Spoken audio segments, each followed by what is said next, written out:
안녕하세요. 저는 인천에 사는 평범한 30대 여성입니다.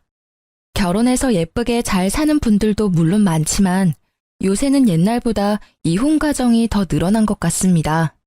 사연 라디오를 듣다 보면 제 남편만큼이나 파렴치한 인간들이 많더라고요. 저도 오늘 속 시원하게 털어놓고 싶어 사연 보냅니다. 저는 친정아버지께서 의사셔서 어렸을 때부터 꽤 풍족한 집안에서 컸습니다.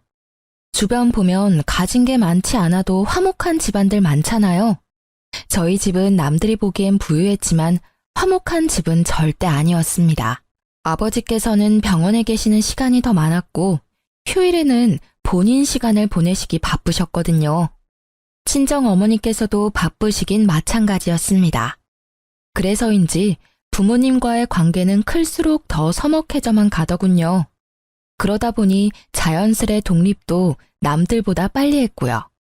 부모님을 보면 저도 제 인생 스스로 살 길 얼른 찾아야 할 것만 같았거든요. 저는 젊었을 때 시작한 의류 사업이 잘 자리 잡아서 현재까지 사업을 운영하고 있습니다. 지금은 배를 고를 걱정 안 해도 되지만 초반에는 참 궁핍했고 많이 삐그덕거렸습니다. 그때 당시 저희 부모님께서 절 지원해 주시는 부분은 전혀 없었습니다. 부모님께서는 제가 사업하는 걸 탐탁치 않아 하셨거든요. 너 말이 사업이지 다른 사람들이 딸내미 뭐 하냐고 물을 때마다 내 속이 뒤집어진다. 옷 장사한다고 도저히 입이 떨어지지 않아. 내가 너 보고 나처럼 의사가 되라는 무리한 부탁했냐? 적당히 있어 보이는 직업 가지고 있다가 적당한 집안 남자랑 결혼하면 되는데 넌 왜 사서 고생을 해? 가끔 연락하는 아버지께서 그렇게 폭언 아닌 폭언을 하시면 저는 자존감이 바닥쳐서 꽤 오랫동안 마음앓이 했어요. 어머니께서도 다를 바 없으셨죠. 너는 기집애가 무슨 사업을 한다고 아버지 속을 뒤집니? 집에서 가만히 공주처럼 있으면 될 걸 말이다. 형제 자매도 없어서 고스란히 우리 재산 다 물려줄 텐데 어쩜 그렇게 쓸데없는 짓을 하고 돌아다녀? 가장 가까운 가족이 저를 비난하는 건 참 힘들고 모진 일이었습니다. 그걸 다 버티고 어엿하게 제 사업을 키우자 그제서야 어머니께서는 인정해 주시더군요. 하지만 아버지께서는 끝까지 저를 못마땅해 하셨어요. 아버지께선 몇 년 전 사고로 돌아가셨는데 장례식장에서 배웠던 아버지 지인분들을 통해 그래도 아버지께서 절 사랑하셨다는 것만은 알았습니다. 주변 분들에게 딸이 혼자 앞가림 잘한다며 제 사업도 자랑하셨다네요. 살아계실 때 한 번이라도 저한테 잘한다고 직접 말씀해 주셨다면 참 좋았을 텐데 조금 속상했습니다. 그런 가정 환경이다 보니 자연스럽게 저는 훗날 제 가정을 정말 잘 꾸리고 싶다는 욕심이 더 커져만 갔습니다. 그러다 저는 가난한 집 어느 아들과 사랑에 빠졌어요. 제가 조건을 따진 게 아니라 처음 만났을 때 남편이 자기를 칭한 말이에요. 아는 분 통해서 선을 보다가 남편을 만났거든요. 저는 가난한 집 아들입니다. 네? 초면에 좀 당황스러우셨죠? 죄송합니다. 제가 대기업에 다니고 있어서 제 허물만 보고 다가오는 여자들이 많아요. 하지만 제 알맹이를 보고 도망가기 일쑤죠. 제가 돈을 많이 번다고 해서 저희 집이 잘 사는 건 아니니까요. 그동안 상처받았던 일이 많으셨나 봐요. 세아 씨는 어떤 분이세요? 저요? 저야말로 아버지께서 의사셔서 제 허물만 보고 다가오는 사람들이 많았죠. 유복하게 자라셨겠네요. 저랑은 완전히 다른 가정 환경에서 자라셨을 것 같아요. 그렇게 커피를 마시면서 저희는 이야기를 몇 시간이나 나누었습니다. 시간이 얼마나 지난지도 체감이 안 될 정도로 배고픔도 잊은 채 서로의 이야기에 빠졌습니다. 저희는 점심쯤 만나서는 저녁이 되어서야 겨우 식사를 함께 했습니다. 저는 무조건 가족이 1순위라서 나중에 아이를 낳는다고 하면 제일 하고 싶은 건 다 같이 야구장 가기? 주말 소풍? 등산? 소박하지만 이런 것들이 제 로망이네요. 세아 씨는요? 저도요. 전 어렸을 때 그런 기억들이 별로 없거든요. 도시락 싸서 등산 가는 건 안 해보셨어요? 네, 다들 시간 맞추기도 어렵고 해서요. 한 지붕 아래에 사는 가족인데 시간 맞추기가 어렵다고요? 그럼 이번 주말에 저랑 등산 가실래요? 도시락은 제가 쌀게요. 안 그러셔도 돼요. 바쁘시잖아요. 현수 씨 힘들어요. 아님 주말에 식사나 한 끼 할까요? 아니요, 전혀요. 일이 바쁘고 힘든 거죠. 세아 씨 만나는 건 오히려 저한테 힐링일 것 같은데요. 저는 그렇게 다정한 남편에게 스며들었고 결혼 후에도 남편은 한결같았습니다. 하지만 시모와 시동생과는 한 가족이 되려면 많은 노력이 필요했습니다. 결혼하고 보니 시댁 식구들과 가족같이 지내는 분들이 정말 존경스럽다고 생각했어요. 그래서 저도 최선을 다하려고 노력했습니다. 시어머니께서는 정말 기운이 팔팔하시고 어디 아픈 곳 하나 없으신 아주 건강한 분이셨어요. 어머님, 제가 어머님 곁에서 보니까 따로 운동도 안 하시는데 건강은 정말 타고나신 것 같아요. 남편이 어렸을 때부터 잔병치레 하나 없었다고 하더라고요. 보니까 어머님 닮아서 그이가 튼튼한 거였네요. 내가 아들들한테 줄 건 없다지만 유전자 하나는 기가 막히게 물려줬지. 암 그렇고 말고. 건강이 제일 큰 자산이라는 말이 있잖아요. 이미 돈 주고 못 살 자산 그이한테 물려주신 거죠. 그런데 어머님, 혹시 운동 삼아서 간단한 일이라도 시작해보시는 건 어떠세요? 적적한 시간도 때우실 겸이요. 어머, 너 몰라서 하는 소리야. 내 하루가 얼마나 바쁜데. 적적한 시간이라고는 없으니까 내 걱정은 마라. 네, 어머님. 제가 시모께의 일을 권해드린 건 다름이 아니라 남편이 밤마다 시름시름 앓았기 때문입니다. 여보, 입맛이 없어? 요새 부쩍 밥을 못 먹는 것 같아. 내가 모르는 무슨 걱정이라도 있어? 그게 실은... 아니다. 왜 말하려다 말아. 그러지 말고 나한테 말해봐. 당신은 돈 얼마나 모았어? 아니, 언제부터 돈 모았어? 나? 맨 처음 사업 시작했을 때는 본전도 못 찾아서 저축은커녕 입에 풀칠도 못했었지. 그러다 점차 자리 잡고 바로 몇십씩이라도 저축 시작했지. 벌수록 저축하는 금액 점점 늘려갔고. 근데 그건 왜? 그럼 그렇게 사회생활하기 전에는 모아둔 돈 있었어? 어렸을 때 받았던 용돈이라든지. 응, 어렸을 때부터 모아둔 돈은 통장에 있지. 장모님께서 관리해 주셨어? 19살 때부터 내가 관리했어. 갑자기 그건 왜? 이제 나 당신이랑 결혼도 했고 수입 관리는 내가 하고 싶은데 엄마한테 뭐라고 말하면 좋을까? 여태까지 엄마께서 해주셨으니까 감사하다고 인사드리면서 자연스럽게 통장을 달라고 할까? 남편과 각출해서 생활비를 쓰다 보니 저도 미처 신경 못 쓴 부분이었습니다. 남편은 어렸을 때부터 가난한 집의 가장이다 보니 당연하게 월 수입을 계속 시어머니께 드리고 있었어요. 그리고 도련님은 남편과 1살 차인데 아직까지 취준생이었죠. 그런데 남편 말을 들어보면 도련님께서는 취업할 의지가 안 보였어요. 요새는 컴퓨터 게임에 빠졌다고 하더라고요.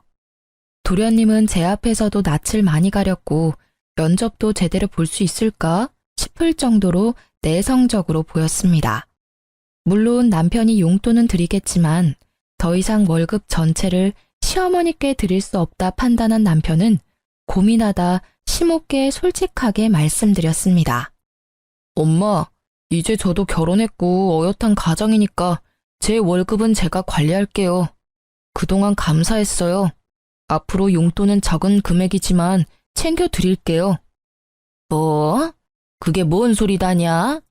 현수 네가 이 집의 가장인데 네 월급 없으면 우리는 어떻게 살라고? 엄마, 저 이제 세아 씨랑 결혼했으니 이 집에서는 독립한 거잖아요. 세아, 너 말해봐라. 네가 우리 현수 꼬드겼냐? 너는 넉넉한 의사 집안에서 태어났다며? 가진 게 우리보다 많을 거 아니냐? 벼룩의 간을 빼먹어라. 어떻게 우리 장남 월급까지 가져가려 해? 가만 보니 그래서 나한테 은근슬쩍 일하라고 권유했던 거구나? 너 정말 무서운 애야. 어머님, 그런 게 아니라요. 엄마, 도대체 왜 이래요? 세아씨 앞에서 나 창피해 정말. 애초에요, 내가 결혼했으면 먼저 말 꺼내기 전에 엄마가 나한테 통장 줬어야 하는 거 아니에요? 형, 엄마한테 소리 지르지 마. 형수님 너무하시네요. 결혼한 지 얼마나 됐다고. 형수님은 형 월급 없이도 잘 살겠지만 엄마랑 나는 형이 돈 안 주면 굶어 죽어요. 조용하던 도련님도 처음으로 발악하듯 제게 따지더군요. 시댁 식구들의 원망과 비난이 모두 저를 향하자 저는 어쩔 줄 몰랐어요. 손발이 덜덜 떨리는데 남편이 괜찮다며 제 손을 꽉 잡아주더라고요. 그러자 용기가 생겨서 남편의 편에 저도 설 수 있었어요. 어머님께서는 앞으로 일하실 생각은 전혀 없으세요? 고생스러운 일 밖에서 하라고 말씀드리는 거 절대 아니에요. 어머니 나이대 분들 밖에서 일하면서 즐겁게 지내시는 분들 많아요.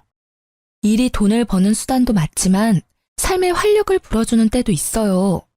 그리고 각자의 몫이라는 게 있잖아요. 제가 조심스럽게 말씀드리자면 남편만 이 가정을 위해서 일하고 어머님이랑 도련님은 뭐 하셨어요? 게다가 도련님은 몇 년째 취준생이라고 들었어요. 이젠 눈을 낮추고 다른 길 찾아야 하지 않을까요? 냉정하게 이제 밥벌이 해야 할 나이 아니에요? 언제까지 형 울타리 안에서 형이 버는 돈만 쓸 거예요? 뭐가 어째? 순진해 보였는데 할 말은 다 아는 애였구나 너. 일하면 내가 정부 보조금도 못 받는데 못하러 일을 해. 멀쩡한 정승 같은 아들 둘이 있는데 내가 꼭 일을 해야겠니? 아이씨, 형수님, 말씀이 심하잖아요. 저는 뭐 대기업 가면 안 된단 말이에요? 나도 시간 좀만 더 있으면 형보다 더 좋은 곳에서 떵떵거리면서 일할 수 있다고요. 에이, 어머님 노후 지금부터라도 준비하셔야죠. 그이가 용돈은 챙겨드릴 수는 있지만요. 이렇게 몸 멀쩡히 건강하시고 아직 은퇴 나이도 아니신데 그이 월급 다 가져가시는 건 아닌 것 같아요. 그의 경제관념이 걱정이시라면 제가 통장 관리할 테니 이제 걱정 마시고 결혼했으니 저한테 넘겨주세요. 그럼 제가 도련님 취업 자리도 같이 알아볼게요. 그리고 도련님, 거울 좀 보세요. 이발은 언제 하셨어요? 면접 볼 의지는 있으세요? 매일 컴퓨터 게임하느라 방에 틀어박혀 있으니 머리카락이 저랑 비슷할 정도로 잘하셨어요. 단발머리로 면접 보겠다고요? 제가 오목조목 할 말 다 하자 시모와 시동생은 당황하더군요. 할 말을 제가 다 해주자 남편은 행복한 얼굴이었어요. 그동안 자리 잡았던 근심 걱정과 그늘이 얼굴에서 다 사라지더라고요. 그런데 그때 어머님이 하시는 말씀에 남편은 주저앉고 말았습니다. 에휴, 월급 뭐 얼마나 된다고 모아놓은 것도 없는데 뭘 통장을 달래? 저는 당연히 모아둔 돈이 없을 거라 조금이나마 예상했고 남편은 단 얼마라도 시모께서 모아주실 줄 알았나 봐요. 어머니, 저 얼마나 힘들게 일해왔어요. 저 안 해본 아르바이트가 없고요. 겨우 혼자 힘으로 대기업까지 들어갔어요. 엄마가 사람이라면 자식 새끼 정말 위하신다면 그러면 안 되는 거잖아요. 단 얼마라도 저 위에서 남겨주실 생각 없으셨어요? 저는 저 혼자 희생하는 게 당연한 건 줄 알았거든요. 그런데 다른 집들은 안 그래요. 가족이라면 다 같이 으쌰으쌰 해야 하는 거잖아. 왜 그동안 나만 이렇게 힘들게 살아온 건지 정말 억울하다고요. 현우, 너도 이 새끼야. 당장 편의점 알바라도 해봐. 네가 사람이냐? 형, 아들, 너 고생하는 건 알지, 아는데 아휴, 갑자기 이게 다 무슨 일이람? 더 말할 것도 없어.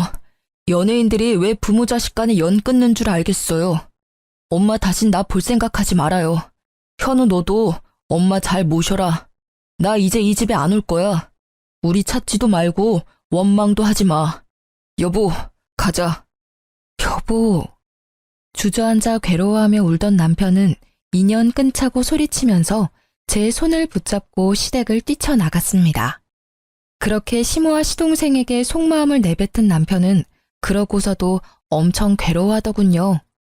난 정말 어떻게 해야 할지 모르겠어. 정말 모르겠다고. 엄마랑 동생이랑 이렇게 틀어지고 싶지는 않았어. 근데 내가 또 다가가면 예전으로 돌아가는 거잖아. 내 인생을 포기해야 내 가족들 곁에 있을 수 있다는 게 너무 힘들어. 정말 모르겠다고 오열하는 남편을 위로해주면서 저는 남편 혼자만의 문제가 아니라고 생각했습니다. 이제 저도 가족이 됐으니까요. 여보, 평생 어머님이랑 도련님 안 볼 자신 있어? 없지? 안 되겠다. 내가 이 문제는 내가 해결해 볼게. 어떻게 될지는 모르겠지만 말이야. 어떻게 하려고 여보? 나아질지 안 나아질지 아직 안 해봤으니까 노력이라도 해봐야지. 당신 이렇게 울고 후회하는 모습 보니까 내가 마음 아파서 안 되겠어. 그리고 그나마 다행이었던 건요. 남편이 혹시 몰라 심호께의 연봉을 속이고 월급 전체를 심호께 드린 건 아니었더군요. 조금씩 몰래 모아둔 재산이 있었습니다. 그것마저 없었으면 그때 남편은 완전히 무너졌을 것 같아요. 시어머님은 매일같이 제게 잘못했다며 남편 좀 어떻게 해보라고 연락이 왔습니다. 얘야, 내가 그날 소리 지르고 막말해서 정말 미안하다. 근데 나로서는 참 당황스러운 일이었어. 믿었던 장남이 갑자기 돌변하니까. 어머님, 그이가 어머님만 믿고 그동안 평생 월급 맡겼는데 단 한 푼도 안 남았다 하니 얼마나 상실감이 크겠어요. 하지만 어머님도 어디 다른 곳에 쓴 게 아니라 다 살림하는 데 쓰셨겠죠. 하지만 이제는 너무 장남한테만 의지하시면 안 돼요. 저희도 이제 자식 낳고 가정 꾸리고 살아야 하니까. 어머님께서도 하실 수 있는 일 찾아서 하셔야 해요. 지금도 일하실 생각은 조금도 없으세요? 제 말에 시모는 머뭇거리며 말했습니다. 뭐, 내가 할 줄 아는 건 살림뿐인데 밖에서 뭔 일을 하겠니? 어머님, 저 믿으세요? 뭐? 안 믿으시더라도 지금부터 저 믿고 저만 따라와 주시겠어요? 그럼 그이 맘도 돌릴 수 있을 것 같은데요. 시모는 알겠다고 마지못해 끄덕이셨고 저는 시모와 도련님이 직업훈련을 받을 수 있도록 열심히 알아봤습니다.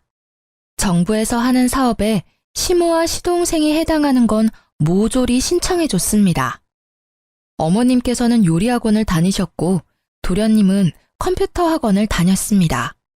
그리고 어머님께서 자격증을 준비하시는 동안 저는 제가 엄마께 받은 건물 1층에 작은 식당을 열 준비를 하고 있었습니다.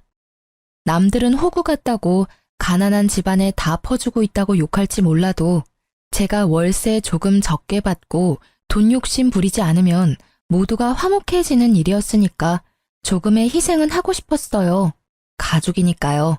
대신 제 건물인 건 남편에게도 말 안 했습니다. 어머님, 그동안 고생 많으셨어요. 저는 어머님께서 잘 해내실 줄 알았어요. 고맙다. 네 덕에 내가 사람 구실은 하게 됐구나. 그런데 말이다. 자격증은 땄어도 식당에서 일하는 건 좀 무서워. 누구 밑에서 이 나이에 갑자기 일한다는 게 용기가 참 나지 않아. 어머님, 걱정하지 마세요. 오늘 저랑 갈 곳 있다고 말씀드렸죠? 짜잔! 여기는 뭐 파는 곳이냐? 아직 문 안 연 것 같은데? 어머님이 하시고 싶은 걸로 하세요. 여기 어머님 가게예요. 제가 이 가게 사드릴 수는 없어도 월세로 얻어드릴 수는 있거든요. 좋은 주인 덕분에 보증금 많이 올리고 월세는 10만 원대예요. 어머님 10만 원은 감당하실 수 있으시죠? 앞으로 여기서 새 출발하시는 거예요. 제가 옆에서 많이 응원할게요. 아이고, 이게 다 무슨 일이야? 꿈이야 생시야? 정말 여기가 내 가게야? 조그맣지만 있을 건 다 있네. 정말 고맙다 새애기야. 복덩이가 우리 집안에 굴러왔어. 어떻게 이런 생각을 했니? 저를 부둥켜 안고 눈물을 훔치는 시모를 보고 저는 그제서야 안심이 됐어요. 어머님, 그리고 남편이 앞으로 용돈은 못 드려요. 그것 대신 제가 어머님 새 출발 도와드리는 거예요. 아셨죠? 그럼 앞으로 너네 지원 일절 필요 없다. 오히려 내가 벌어서 너네 용돈 줘야지. 내가 받은 게 있는데. 그렇게나마 남편의 월급을 지킨 저는 시동생을 만나 중소기업 면접 보는 걸 도와줬습니다. 역시나 도와주니까 시동생은 금방 나쁘지 않은 곳에 취업 성공하더군요. 대기업만한 회사는 아니니깐요. 시동생은 한 번에 회사에 합격하자 얼떨떨해 하더라고요. 형수님, 저 정말 합격할 줄은 몰랐어요.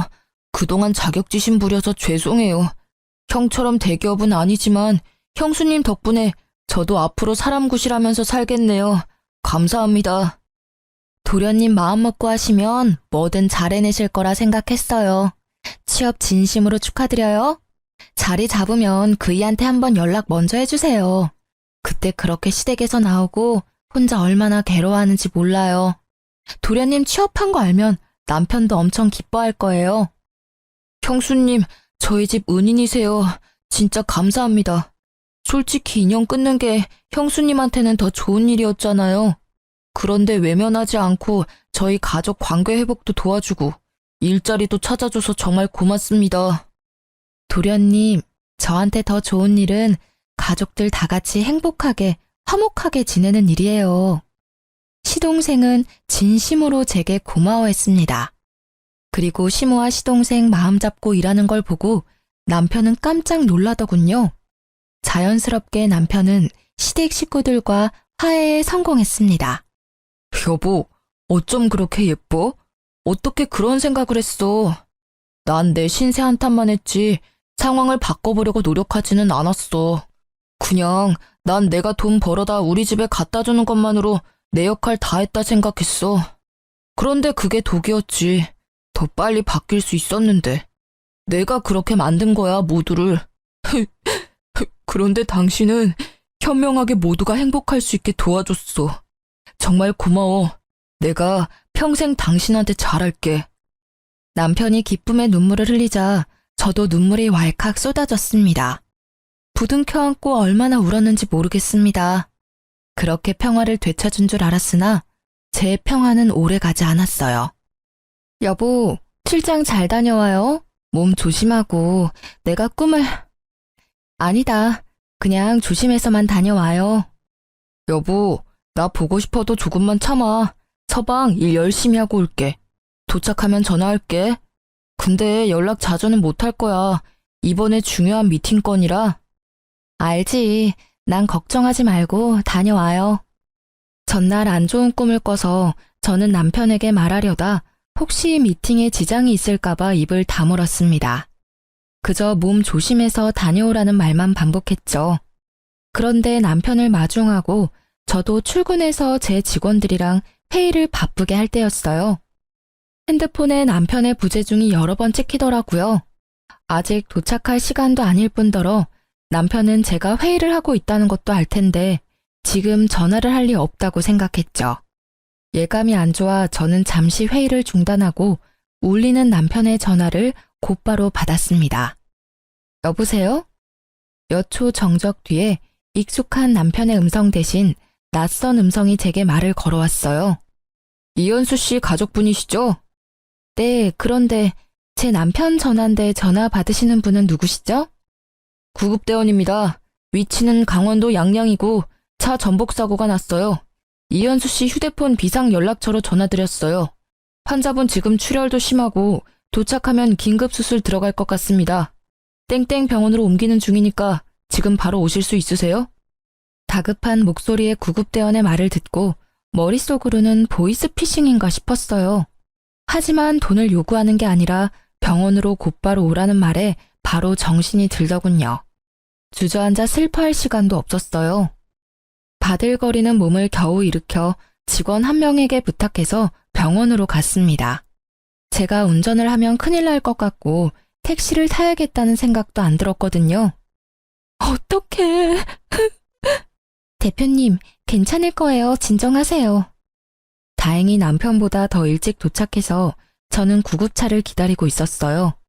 응급실에 곧바로 교통사고 환자라고 시끄럽게 들어오는데 제 남편인 걸 직감했죠. 그런데 남편 옆에 나란히 실려온 젊은 여자가 있었어요. 보호자님, 이현수 환자 바로 수술 들어갈게요. 저 옆에 여자분은 왜 같이 실려왔나요? 동승자라고 하던데요. 바쁜 간호사에게 더 묻지는 못하고 저는 곧바로 남편의 소지품을 건네받자마자 핸드폰을 확인했습니다. 남편의 상사가 여러 통 전화가 와 있더군요. 뒤늦게 제가 남편 상사와 통화를 하게 되면서 남편과 같이 실려온 여자가 남편 회사 인턴 직원이라는 걸 알게 됐습니다. 남편이 분명 이번 출장은 혼자 간다고 말했었지만 일정이 바뀌어서 같이 가게 됐나 보다 생각했습니다. 시모와 시동생에게도 연락을 하고 나서야 저는 다리에 힘이 완전히 풀려서 수술실 앞에 주저앉았습니다.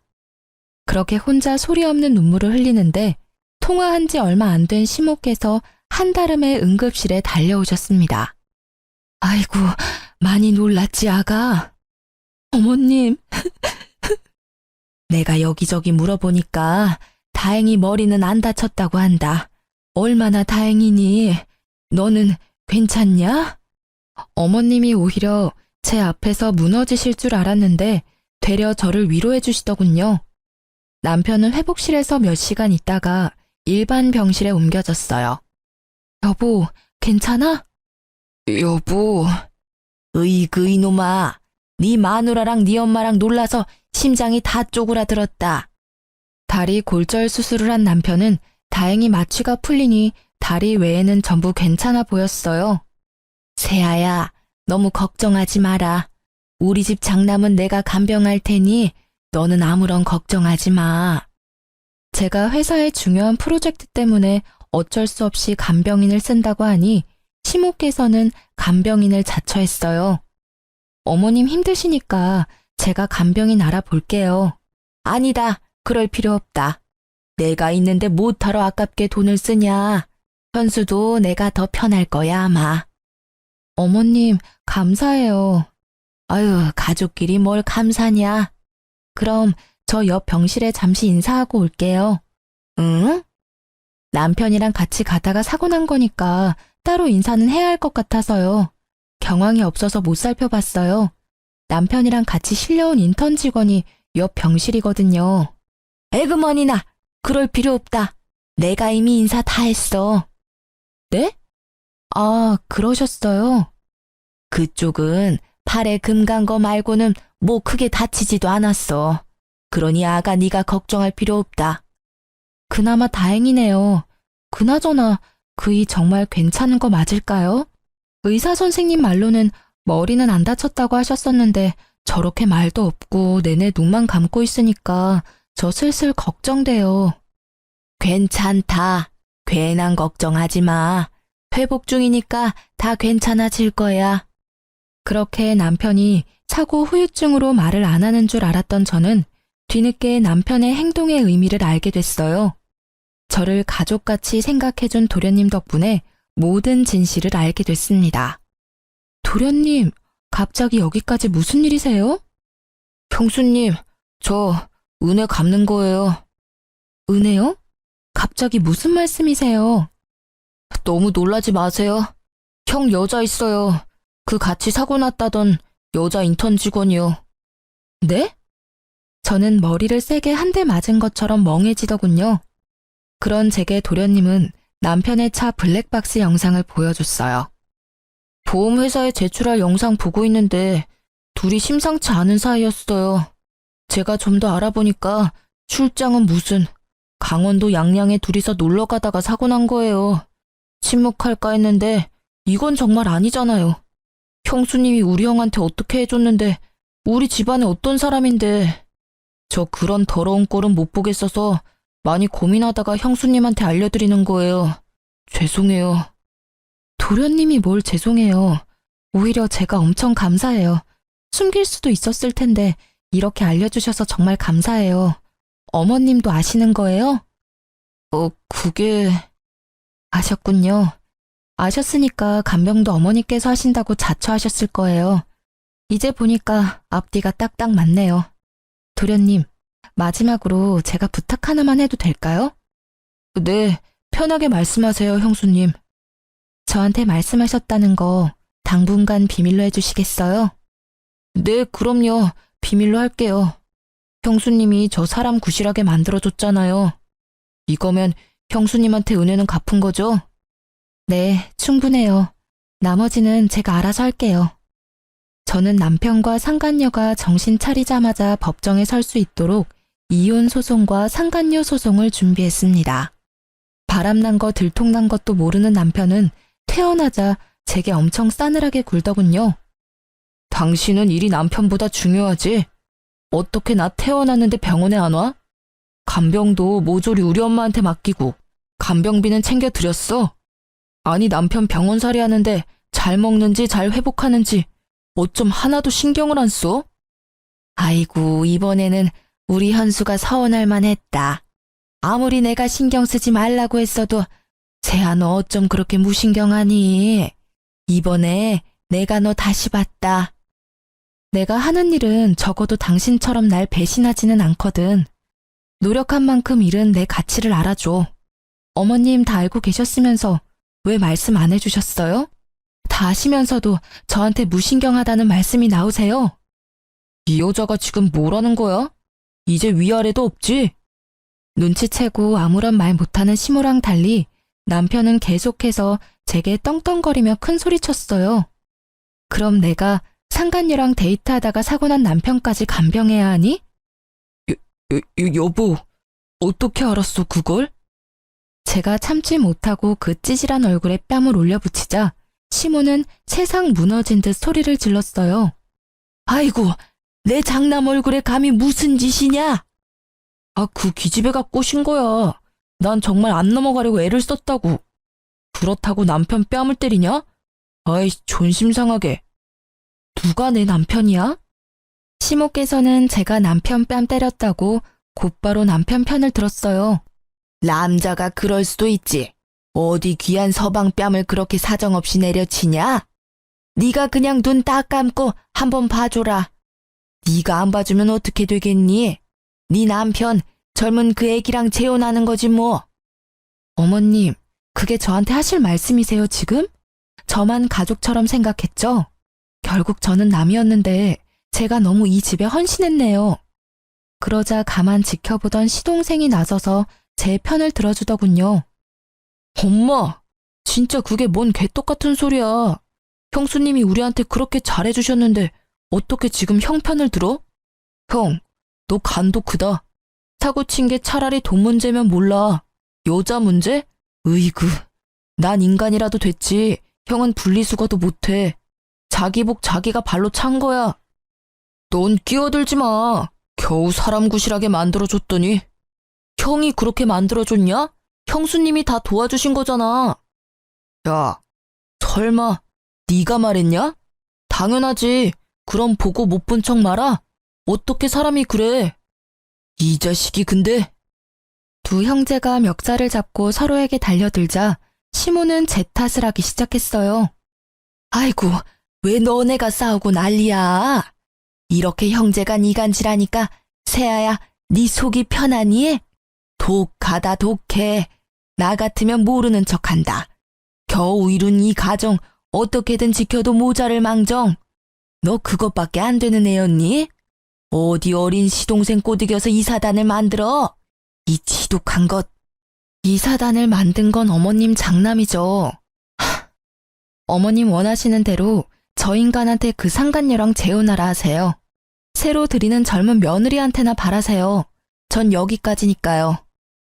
야, 너 위자료 잘 준비해. 이혼 소송 접수했으니까.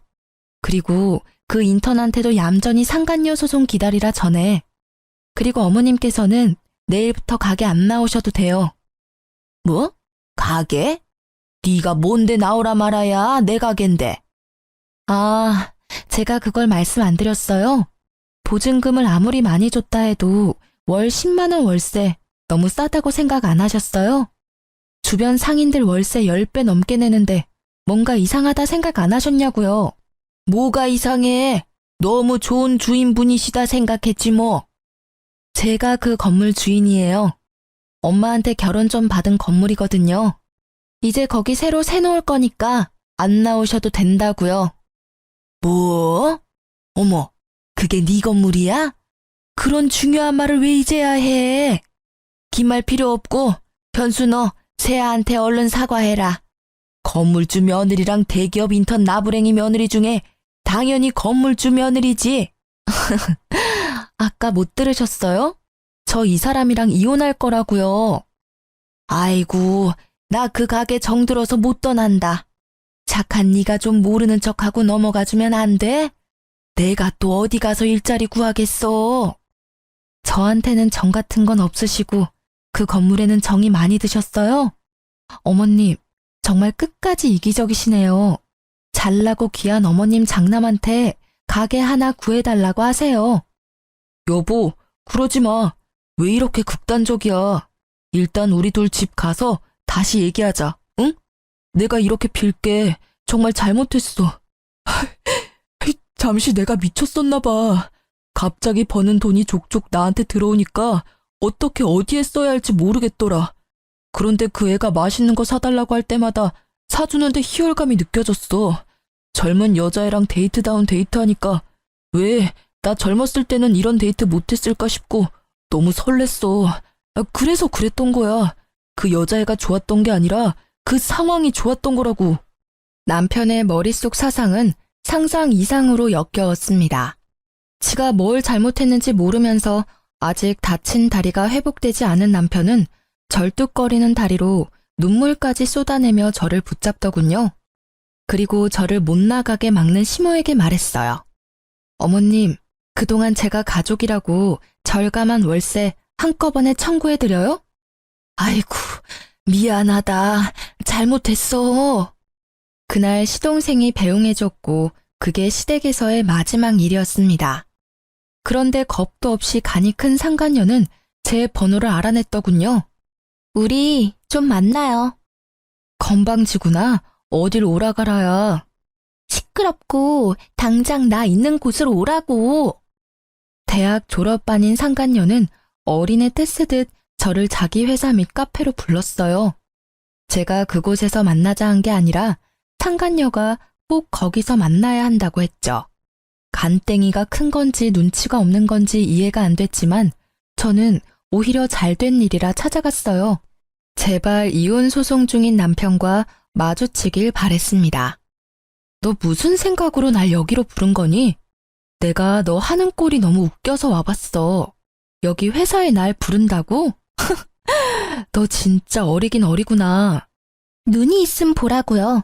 눈 제대로 달렸으면 현실을 직시하라고요. 나랑 그 사람이랑 어울리는지 당신이랑 그 사람이랑 어울리는지 잘 봐봐요. 그 사람 옆은 내가 더 잘 어울려요. 어디 상간녀 주제에 말이 많아. 야, 너 인턴이라며. 정직원도 아니면서 무슨 부심이야? 너 니네 부서 사람들은 알아? 너랑 내 남편이랑 바람난 거? 회사에서는 알까? 모르겠지. 알면 네가 계속 여기 있을 리가 없어. 내가 가서 고발이라도 할까? 저는 저를 도발하는 상간녀에게 일부러 큰 목소리로 말했습니다. 카페에 앉아있는 남편의 회사 동료들이 들을 수 있게요. 주변에는 익숙한 얼굴에 남편 동료들도 얼핏 보였거든요. 상간녀는 본인이 저를 거기까지 불러놓고 새빨개진 얼굴로 울먹이더군요. 지금 뭐 하는 거예요? 당장 앉아요. 여기서 소란 피우지 말라고요. 아니, 넌 날 여기까지 불러놓고 이런 상황은 생각도 안 해봤니? 당신 부끄럽지도 않아요? 부끄러워해야 하는 건 너지. 남의 남편 빼앗고 상간녀 소송 당한 거 부끄럽지도 않아? 소송 취하해달라고 빌지는 못할 망정 어디서 개수작이야? 저는 그 말을 끝으로 커피잔을 들어 상간녀 머리로 기울였습니다. 자기야, 이 여자 좀 말려봐. 그 광경을 목격하고 몰래 목발 짚으며 빠져나가려는 남편을 기어코 붙잡는 상간녀였죠. 사람들은 웅성거렸고 저는 유유히 그곳을 빠져나왔습니다. 남편의 일그러진 얼굴은 평생 잊지 못할 것 같아요. 그 얼굴에는 후회와 창피함, 좌절이 모두 섞여 있었답니다. 상간녀는 관심종자처럼 끝까지 카페에서 어린애처럼 울더군요. 그게 영원히 자기를 따라다닐 흑역사가 될지 몰랐나 봐요. 그 후에 시동생이 말해주기를 전 남편과 상간녀는 회사 내에 불륜 소문이 파다하게 났다고 합니다. 사내뿐만 아니라 밖으로도 소문이 나돌기 시작하자 풍기문란죄로 전 남편은 인사조치 당하고 연봉이 삭감됐다고 하네요. 상간녀는 당연히 인턴에 잘렸다고 하고요.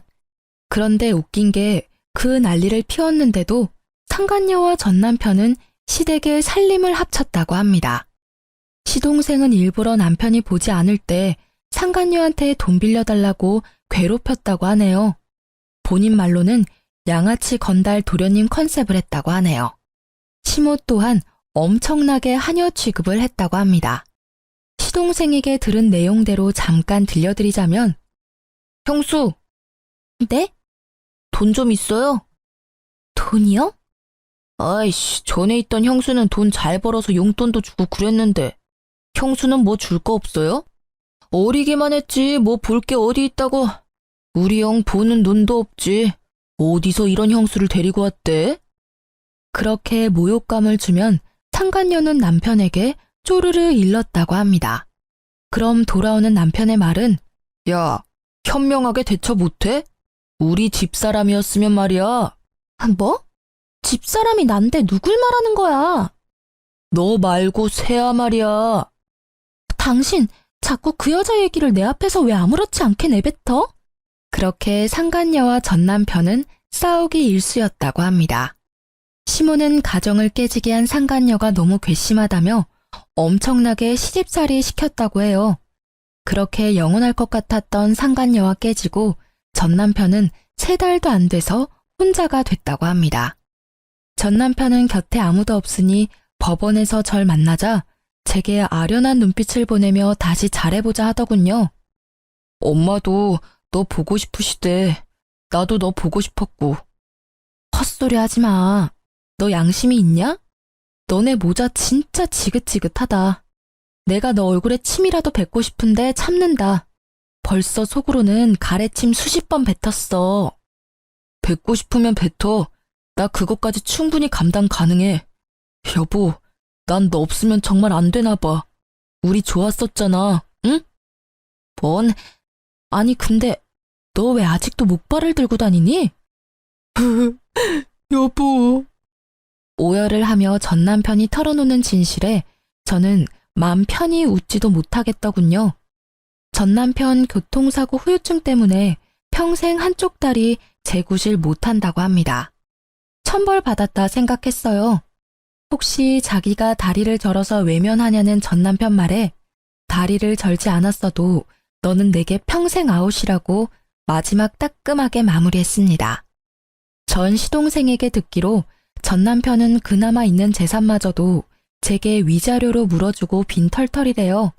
게다가 또 시모의 소나기에 붙잡혔대요. 월급은 예전처럼 전 시모가 관리하고 전 시모는 다시는 일을 하지 않겠다고 전 남편에게 으름장을 놨다더라고요. 평생 서로의 지옥에서 영원히 못 빠져나오길 간절히 기도했네요. 다행히 전 시동생은 그 집에서 독립했다고 해요. 알아서 돈 관리하며 잘 살고 있다고 합니다. 상간녀는 제발 고소 좀 취하해달라고 싹싹 비는데 알바라도 해서 위자료 내라고 했죠. 아님 네 부모님한테 받으러 간다니까 어린 상간녀는 잠수를 타더군요. 그러다 상간녀는 부모한테 고소장을 들켜서 상간녀 엄마가 직접 상간녀 머리채를 제 앞까지 끌고 와서 딸 교육 제대로 못 시켰다며 사죄하셨습니다. 양쪽 위자료 두둑히 받아서 저는 새 출발하려고요. 사실 그 돈 없어도 저는 잘 살겠지만 금융치료라도 받아서 조금은 마음 회복됐습니다. 바뀌지 않을 것 같던 시동생은 인간됐고 바뀌지 않을 것 같던 시모는 여전히 안 바뀌었고 좋은 사람인 줄 알았던 남편은 좋은 사람이 아니었어요. 사람은 정말 겪어보지 않으면 알 수 없다는 말을 너무 온몸으로 겪어서 많이 힘들었습니다. 그래서 제게 앞으로는 좋은 일만 가득했으면 좋겠어요. 여러분이 끝까지 긴 제 사연 들어주셔서 오늘은 잠도 푹 잘 것 같아요. 감사합니다.